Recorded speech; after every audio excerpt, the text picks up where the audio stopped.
करते हैं आपकी वर्कशीट नंबर 10। ये आपकी 7th क्लास की है, इससे पहले आप लोग लेबल कर लेंगे, वर्कशीट नंबर 10 डाल देंगे। इंग्लिश और एसएसटी की वर्कशीट आई है तो दोनों बना रही हूँ मैं, पहले इंग्लिश की फिर एसएसटी की। आप यहाँ अपना नाम लिख लेंगे, अपने टीचर का नाम लिख लेंगे और डेट आप लोग लिख लेंगे। आज हम क्या पढ़ेंगे, नाउन के बारे में पढ़ेंगे, ठीक है। थोड़ा बहुत तो हम लोग जानते ही हैं कि नाउन किसे कहा जाता है, किसी भी चीज़ का, किसी भी जगह का, कहीं का भी कोई भी नाम हो उसे हम लोग नाउन कहते हैं। लेकिन नाउन भी दो टाइप्स के हैं आज हम पढ़ेंगे सिंगुलर नाउन और प्लूरल नाउन, ठीक है। तो अब सिंगुलर नाउन क्या होता है, क्या लिखा है, इन singular noun names one person place और थिंग, यानी किसी भी एक चीज का नाम, किसका नाम, एक चीज का नाम, ठीक है। Example, one cat meowed all night, यानी एक बिल्ली सारी रात मियाऊ मियाऊ करती रही। तो अब क्या यहाँ पे एक है, ठीक, ये होता है आपका सिंगुलर नाउन, ठीक। अब यहाँ क्या लिखा है, प्लूरल नाउन। तो a plural noun names more than one person place और थिंग, यानी एक से ज्यादा लोग, मोर यानी ज्यादा, देन वन एक से ज्यादा। जैसे 3 कैट्स मियाउड ऑल नाइट, यानी 3 बिल्लियां सारी रात मियाऊ मियाऊ करती रही। आई समझ में। अब देखिए यहाँ क्या है, कैट है क्योंकि एक है, यहाँ क्या हो जाएगा, कैट्स क्योंकि 3 है। एक से ज्यादा है, चाहे 100 हो, चाहे 200 हो, चाहे 1000 हो, लेकिन वो एक से ज्यादा अगर हैं तो वो प्लूरल नाउन में आती हैं, ठीक है। अब अगला क्या लिखा, यूजुअली यानी जनरली क्या होता है, noun are made plural by adding S, यानी अगर कोई नाउन लफ्ज है उसको हमें प्लूरल बनाना है तो उसमें हमें जर्नली एस को ऐड कर देना होता है। जैसे कैट था, एस ऐड करके कैट्स कर दिया, ठीक है, एट देयर एंड, और कहाँ, आखिर में उसके। एग्जाम्पल, जैसे टेबल है तो टेबल का क्या हो जाएगा, TAB वाली टेबल, और 5 टेबल्स, यानी लास्ट में हमने एस को ऐड कर दिया, ठीक।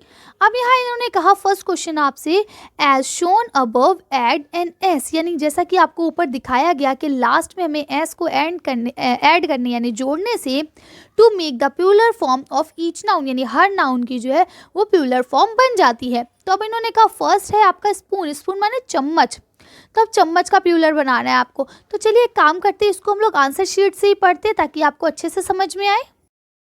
अब देखिए आप यहाँ देख सकते हैं, जैसे स्पून है तो हमने एस लगा दिया, लास्ट में क्या हो गया, स्पून्स, है ना। फोन, फोन माने आपका मोबाइल फोन है ना, और देखिए यहाँ हमने एस लगा दिया तो क्या हो गया, फोन्स।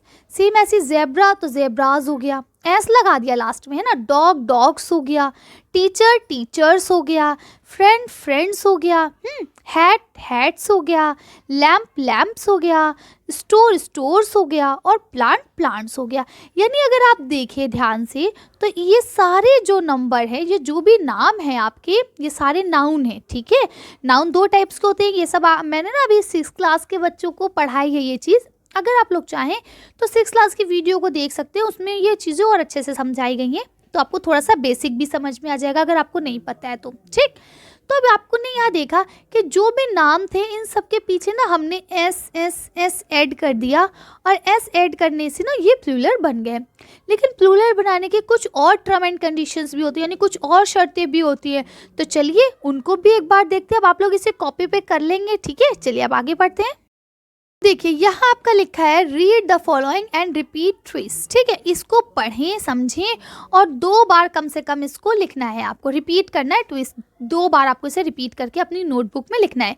जैसा कि अभी मैंने आपसे कहा कि खाली, जैसे इसे बोलते हैं रेगुलर नाउन, जिसमें हम ऐड एस करते हैं और वो हमारा सिंगुलर से प्लूरल बन जाता है। जैसे car, dog, book, house, Apple, ठीक है। तो क्या हो गया, cars, dogs, books, houses, apples. अब देखिए ये थोड़ा सा ना वर्कशीट ही आपकी इतनी बिलर आई है, इसमें मैं कुछ नहीं कर सकती, लेकिन कोशिश करूंगी कि आपको अच्छे से समझ में आए। अब देखिए ये तो आपका रेगुलर नाउन हो गया, जिसमें आप सिंपल से एस लगाएंगे और आपका बनता चला जाएगा। इसके बाद यहाँ आता है एंड, एंड माने होते हैं आखिर, इन एस, यानी ऐसे नाउन जिसका एंड जो है या तो वो एस से होगा, या CH से होगा, या SS से होगा, या एक्स या फिर Z से होगा, ठीक है। अगर इस तरह से कोई भी नाउन आपको मिलता है जिनका एंड इन में से किसी भी वर्ड से होता है, किसी भी अल्फ़ाबेट से होता है, तो उसके लास्ट में आपको ES लगाना है। क्या लगाना है, ES। कुछ रिमूव नहीं करना पीछे से, यानी पीछे से कुछ हटाना नहीं है, बस ES को आगे जोड़ लेना है। जैसे बस तो क्या हो जाएगा, बसेस, ES जुड़ गया। मैच, मैचेस, देखिए ई एस जुड़ गया, देखिए ये सी एच से खत्म होने वाला है ना, ये देखिए यहाँ लिखा था ना सी एस वाला, अब देखिए एस एच वाला, ये देखिए एस एच वाला है, तो एस एच वाले पे भी हम लोग क्या लिखेंगे, डिशेज। ये क्या, देखिए एक्स वाला, यहाँ इन्होंने एक्स वाले को भी मेंशन किया था, तो एक्स वाले पे भी हम ई एस लगाएंगे। बॉक्सेस, ठीक है। क्विज, तो जेड वाला आ गया, तो क्या हो जाएगा, क्विजेज। आई समझ में बात आपके। तो ये क्या है यहाँ पे कि अगर कोई वर्ड, जैसे ये नाउन है आपके, एस सी एच या एस एच या एक्स और जेड से एंड होता है उनका, तो आप ई एस को जोड़ते चलेंगे सब में और वो आपके प्लूरल्स बन जाएंगे। अब क्या लिखा है, एंड इन एफ और E F, sorry F E. अगर कोई ऐसा वर्ड है जिसमें एफ या एफ ई पे ख़त्म होता है, तो उसका लास्ट का एफ है या एफ ई है तो वो हट जाएगा। अब जैसे लीफ है, तो क्या होता है, L E A F, leaf, यही है। अब आप इस एफ को हटा देंगे, क्या कर देंगे, हटा देंगे और वी ई एस को जोड़ देंगे। अब क्या लिख देंगे, L E A V E S. आ रही है बात समझ में। इसी तरह से इन्होंने बोला कि अगर आपका जो नंबर है वो उसके लास्ट में एफ ई आ रहा है, के एन आई एफ ई, यानी कि नाइफ, नाइफ माने चाकू, छुरी है ना, तो अब आपको क्या करना है, एफ और ई को दोनों को हटा देना। आप क्या लिखेंगे, के N I we E S, knifes. तो इस तरह से इन्होंने बोला है। लेकिन कभी कदार ऐसा भी होता है कि आपको वो एफ को रख के खाली एस भी लगाना होता है, ये एक अलग चीज़ है, ठीक है। तो देखिए, पहली बात तो ये कि कुछ रूल्स है जो हमें जानना है, वो हम जान रहे हैं। लेकिन कभी कदार क्या होता है कि कुछ नाउन ऐसे होते हैं जिनमें रूल्स नहीं लगते, जिसमें हमें सिंपल एस ही लगाना पड़ता है, ठीक है ना। तो आप उसकी टेंशन नहीं लेंगे, वो तो आप जितनी प्रैक्टिस करेंगे आपको उतने अच्छे से समझ में आने लगेगा। तो अभी हमने 3 तरह के पढ़े, एक रेगुलर नाउन पढ़ लिया, एक ऐसा नाउन पढ़ा जिसमें एस सी एच या एस एच या एक्स या जेड से ख़त्म होगा तो उसमें हमें ई एस लगाना है, या अभी हमने पढ़ा एफ या एफ ई से अगर ख़त्म हो रहा है तो वी ई एस लगाना है, ठीक है। अब इन्होंने कहा अगर एंड वॉवेल पे हो रहा है, किस वॉवेल पे, वाई पे, तो आपको क्या करना है, एंड जो है वो वॉवेल है और उससे पहले वाई, मतलब उसके बाद वाई है, ठीक। जैसे डी के बाद देखिए ए वॉवेल है। अब आपको पता है, पहले ये बताइए वॉवेल कितने होते हैं, 5 होते हैं ना, कौन कौन से, ए ई आई ओ यू, यही 5 वॉवेल्स होते हैं। और इसके अलावा जो बचते हैं वो सारे क्या होते हैं, वो आपके कांस्टेंट होते हैं, ठीक है, कांस्टेंट, ठीक है। तो अब आप देखिए यहाँ क्या लिख सकते हैं, अब इन्होंने बोला कि एंड जो है वो वॉवेल पे हो और उसके लास्ट में वाई हो। जैसे देखिए डी ए वाई, अब देखिए लास्ट में तो वाई वाई है, वाई से पहले जो है वो सारे ए हैं, है ना, ए ई या जो भी है वो वॉवेल्स हैं। तो अब आप देख सकते हैं, तो अब हमें क्या करना है, अगर ऐसा कुछ है तो हमें खाली एस को जोड़ लेना है। जैसे अब देखिए यहाँ क्या हो गया, डीज, है ना। लेकिन अगर देखिए दोनों में सेम है, यहाँ वॉवेल होना चाहिए वाई से पहले तो वाई लगा रहेगा, और अगर कांस्टेंट है वाई से पहले तो वहाँ पे वाई रिमूव हो जाएगा, यानी वाई को हम हटा देंगे। जैसे अब यहाँ आप देखें डी ए वाई, तो अब आपका ए जो है वो वॉवेल है और वॉवेल के बाद वाई है, तो हम डी ए वाई एस कर देंगे, डीज। लेकिन अब आप यहाँ देखेंगे आए सी आई टी वाई, तो वाई से पहले जो है वो आपका कॉन्स्टेंट है, यानी टी जो होता है वो आपका वॉवेल तो नहीं है। तो इसलिए क्या होगा, जब ऐसा कोई सिचुएशन आती है जिसमें वाई से पहले आपका कॉन्स्टेंट होता है, तो आपको वहाँ पे वाई को हटा के क्या लगाना है, आई ई एस को लगाना है। तो अब C I T I E S, cities. City माने शहर, वो क्या हो जाएगा, सिटीज़। बेबी, बेबी माने एक बच्चा, बेबीज़ यानी बहुत सारे बच्चे। स्टोरी, स्टोरी माने एक बुक, एक कहानी, स्टोरीज़ बहुत सारी कहानी। Party, parties. Country, countries. तो आप समझ रहे हैं ना आप लोग, ठीक। अब देखिए एक और होता है, अब ये हमने पढ़ा था रेगुलर नाउन, ये होते हैं इलरेगुलर नाउन। इलरेगुलर नाउन में जो है कोई रूल नहीं होता है, मतलब अब मैन है, मैन का प्लूरल मैन हो जाएगा, व्यूमेन का प्लूरल क्या हो जाएगा, व्यूमेन, ठीक है। यानी अब यहाँ पे सिंपल नाउन में जो होता है, यानी कि अगर आपका सिंगुलर है तो एम ए एन मैन होगा, है ना, और प्लूरल में एम ई एन मैन हो जाएगा, तो कोई खास चेंजेस नहीं है। लेकिन देखिए अब चाइल्ड है, अब चाइल्ड में डायरेक्ट क्या हो जाएगा, चिल्ड्रन। फुट है, क्या हो जाएगा, फिट। टूथ है, क्या हो जाएगा, टीथ। माउस है, क्या हो जाएगा, माइस। पर्सन है, क्या हो जाएगा, पीपल। तो ये सारी चीज़ें जो है ये आपको प्रैक्टिस से आएंगी, आपको ये चीज़ें अपने दिमाग में रखनी है, इसका कोई भी फॉर्मूला नहीं है। जैसे हर चीज़ का एक पर्टिकुलर फॉर्मूला होता है, लेकिन कुछ चीज़ें ऐसी भी होती हैं जो बिना फॉर्मूले के चलती हैं, उनको हमें मतलब जैसा बड़ों ने कह दिया उसी के अकॉर्डिंग फॉलो करना पड़ता है। तो इस टाइप की जो ये नाउन है ये आपकी इरेगुलर नाउन कहलाती हैं। अब अगला आपका क्या है कि अगर एंड वॉवेल हो और उसके बाद ओ प्लस में हो, ठीक है, यानी ओ तो खुद वॉवेल है ही, उससे पहले भी वॉवेल हो, यानी आपके दोनों वॉवेल्स हो, तो आप एस को प्लस कर लेंगे। जैसे जेड लास्ट का ओ तो वॉवेल है, उससे पहले भी ओ है, यानी वो भी वॉवेल है। अब देखिए रेडियो में ओ तो वॉवेल है ही, लेकिन उससे पहले जो है वो भी वॉवेल है, आई।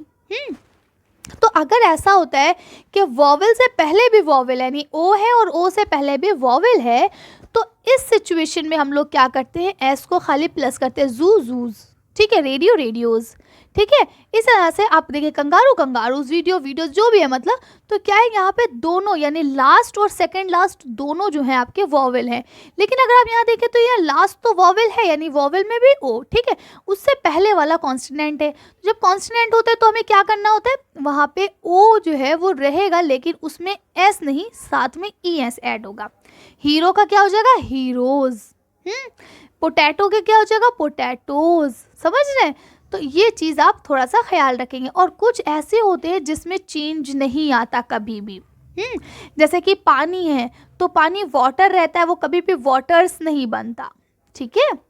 इसी तरह से शिप, शिप माने भेड़, तो वो भी भेड़ ही रहेंगे, भेड़ भेड़ियों, कुछ भी लिखेंगे आप तो आपकी स्पेलिंग सेम रहेगी, चाहे एक हिरन लिखें चाहे 100 हिरन लिखें, सेम रहेगी स्पेलिंग। चाहे एक फ़िश लिखें चाहे बहुत सारे फ़िश लिखें, आपकी स्पेलिंग बिल्कुल सेम रहेगी। सीरीज़, देखिए सीरीज़ एक हो या बहुत ज़्यादा तब भी सीरीज़ रहेंगे, स्पाइसेस एक हो या बहुत ज़्यादा वो वही स्पेलिंग रहती है, उसमें कोई चेंजेस नहीं आते हैं। तो मैं उम्मीद करती हूँ ये सारी चीज़ें आपको अच्छे से समझ में आ गई होंगी। वीडियो भी काफ़ी लंबी हो चुकी है, तो अब जल्दी जल्दी आंसर्स देख के इसे ख़त्म करेंगे। तो देखिए पहला क्या लिखा है, based on the above let's revise. जो ऊपर जो हम पढ़ के आए ना सारे पॉइंट्स, 9 पॉइंट्स पढ़ के आए ना, अभी हम ऊपर देखिए एक बार काउंट करते हैं, मैं खुद भूल गई कितने पढ़ाए हैं। हाँ 9 है, 1 2 3 4 5 6 7 8 9 है ना। तो हमने 9 पॉइंट्स पढ़े हैं, इसको आप दोबारा से एक बार वीडियो देखेंगे ताकि ये आपको अच्छे से रिवाइज हो जाए। अगर देखिए ये एक बार आपकी समझ में आ गई ना, तो आप जब तक इंग्लिश पढ़ेंगे तब तक आपको कोई भी तरह की कन्फ्यूजन्स नहीं होंगी। तो आप इसको अच्छे से कर लेंगे। अब आपके क्वेश्चंस दिए गए हैं कि इनको हम रिवाइज करके लिखते हैं, तो चलिए इसका आंसर हम लोग आंसर शीट से ही करेंगे, नहीं तो एक बार इसमें समझाओ फिर आंसर शीट में समझाओ, बहुत टाइम लग जाएगा। तो चलिए इसका आंसर शीट में ही समझते हैं इसको। अब देखिए यहाँ आपका पहला लिखा है, most of time add S to make plural, यानी ज़्यादातर ऐसा होता है कि हमें एस को जोड़ना है और प्लूरल बन जाता है, जैसे प्लेट प्लेट्स, है ना।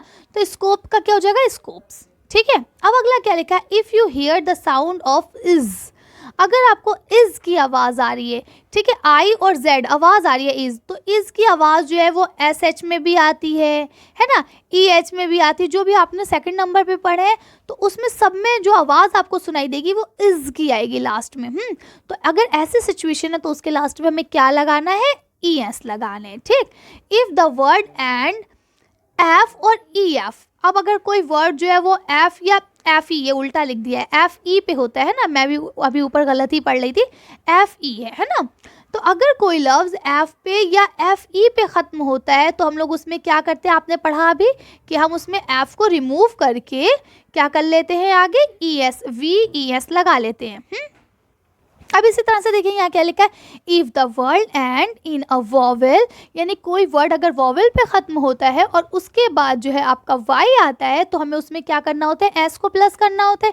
तो देखिए डे है, डे आपका वॉवेल पे ख़त्म हो रहा है, मतलब वाई तो है, वाई से पहले जो सेकंड लास्ट है वो क्या है आपका, वॉवेल ए है, तो इसलिए हम इसमें खाली वाई को ऐड कर लेंगे, ये आपका डेज हो जाएगा। अब यहाँ क्या लिखा, if the word end in a consonant plus Y, यानी कोई वर्ड ऐसा है जो वाई पे ख़त्म हो रहा है लेकिन वाई से पहले यानी सेकंड लास्ट नंबर पे जो है वो आपकी कॉन्स्टिनेंट है, ये वॉवेल नहीं है, तो हमें क्या करना होता है, अभी आप पढ़ के आए कि हमें वाई को हटा देना है और आई ई एस को लगा देना है।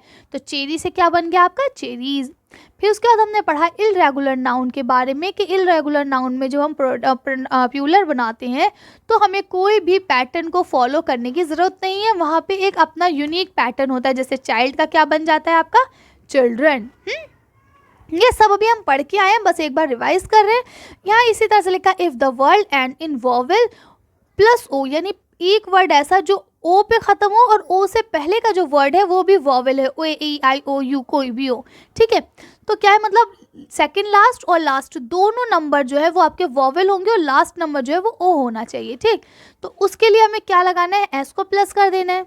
तो हमने यहाँ लिख दिया, देखिए पिस्ताचोज, ठीक है। अब आगे क्या लिखा है यहाँ पे देखिए, if the word end in a consonant plus O, यानी एक वर्ड ऐसा है जो खत्म हो रहा है कॉन्स्टेंट पे और उसके बाद लास्ट में ओ है, यानी सेकंड लास्ट कॉन्स्टेंट है और उससे पहले वाला ओ, मतलब उस लास्ट वाला बिल्कुल ओ है। तो हमें क्या करना है, उसके साथ ES को ऐड करना है। ये सारी चीज़ें हम ऊपर पढ़ के आ चुके हैं ना। सेम इसी तरह से नो चेंज, यानी वो जिसमें कोई चेंजेस नहीं होते, जो किसी रूल के पाबंद नहीं है, वो आपके एज इट इज़ उतारे जाते हैं, चाहे वो सिंगुलर हो या प्लूरल, जैसा भी मैंने आपको बताया, वाटर, शिप, स्पीच या स्पीसीज या जो भी है। इसी तरह से आइस, आइस माने बर्फ, आइस भी कभी प्लूरल वर्ड नहीं बनता है, वो आइस का आइस ही रहता है, चाहे सिंगुलर हो चाहे प्लूरल हो, ठीक। तो इस तरह से ये आपकी इंग्लिश की वर्कशीट होती है ख़त्म। अब हम लोग बनाते हैं आपकी SST की वर्कशीट, चलिए उसको एक बार देख लेते हैं। करते हैं आपकी वर्कशीट नंबर 10 SST को पढ़ लेते हैं। तो आज आपकी हिस्ट्री की वर्कशीट आई है, क्लास 7, अपना नाम, अपने टीचर का नाम, डेट आप लोग लिख लेंगे। From gracious town to empire, the expansion of the Delhi Sultanate, ठीक है। अब दिल्ली की सल्तनत का क्या रहा, किस तरह से वो एक्सपेंड हुई, किस तरह से वो फैली, आज हम उसके बारे में पढ़ेंगे।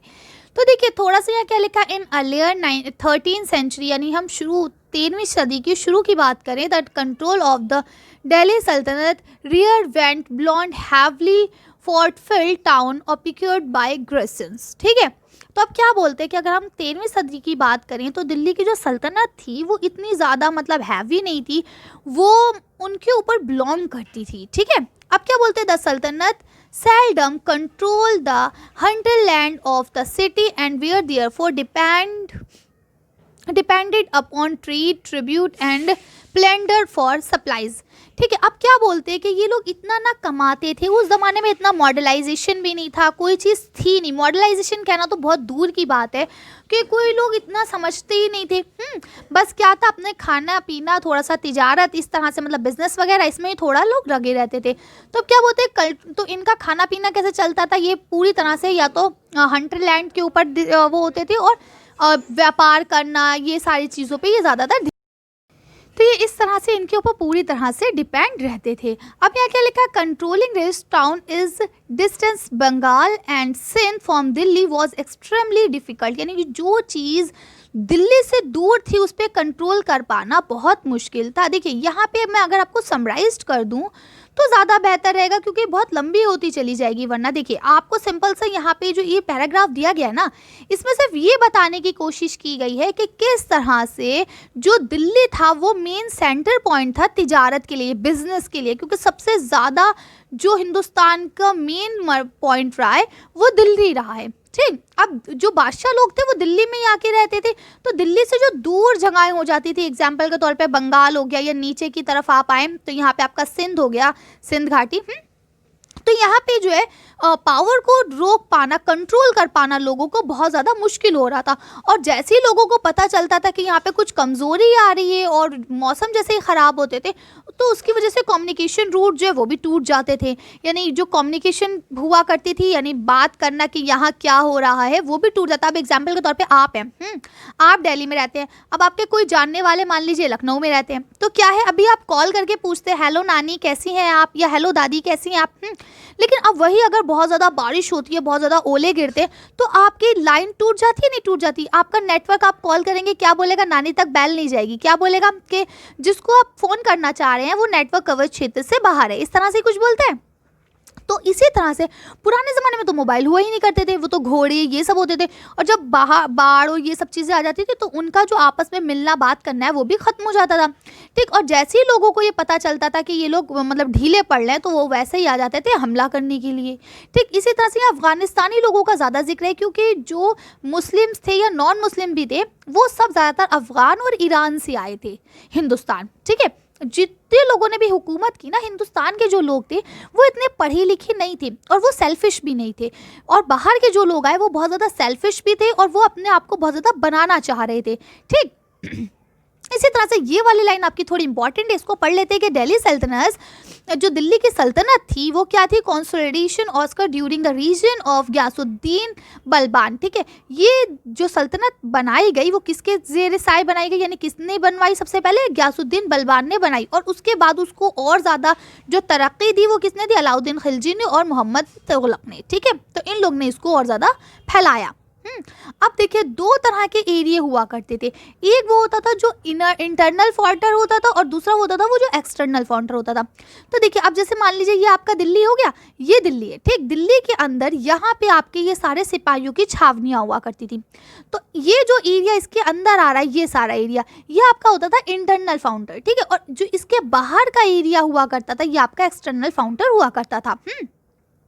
अब यहाँ पे आपको दोनों एरियाज के काम बताए गए कि कौन से एरिया में क्या काम होता था।